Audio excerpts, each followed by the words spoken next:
আখ বা গ্যান্ডারি বা কুশের যে যে নামে চেনেন আমি এখন খেতেছি, আসলে মিষ্টি। আমি অনেক দিন পর, প্রায় দীর্ঘ 15-16 বছর পরে আমার যে এই যে বাংলাদেশের যে আখ বা কুশের বা গ্যান্ডারি যাই যে নামে চেনেন, এখানে দেখলাম কেজি হিসেবে বিক্রি করতেছে। তা আমি এক পিস নেব খাওয়ার জন্য, এক পিস নেব আমি খাওয়ার জন্য। কোনটা নিলে ভালো হয় দেখি দাঁড়ান।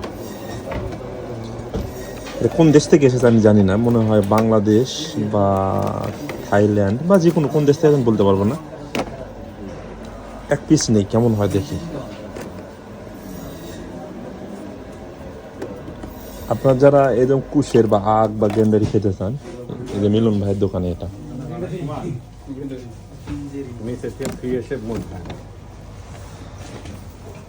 এক পিস।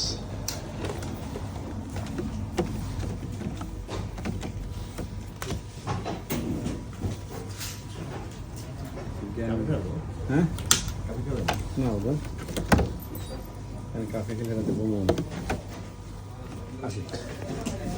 মিলন ভাই এক পিস গ্যান্ডারি এই খাওয়ার জন্য নেই। কত এটা?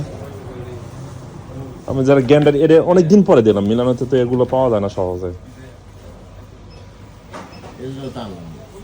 কত এসেছে এক পিসের দাম? এই এক পিসের দাম €2.60 গ্যান্ডারি। আর এগুলো কত ভাইয়া? মিলন ভাইয়ের দোকানে এসে নিলাম এক পিস। আখ বা গ্যান্ডারি বা কুশের যে যে নামে চেনেন আমি এখন খেতেছি, আসলে মিষ্টি।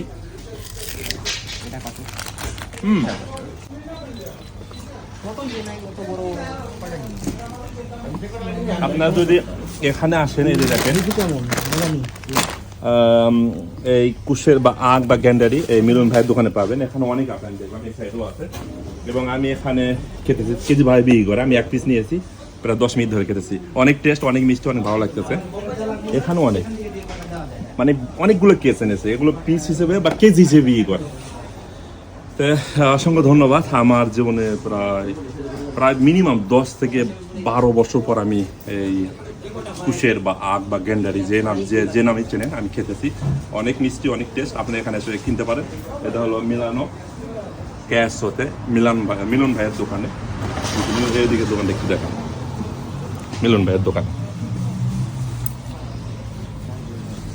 অনেক টেস্ট।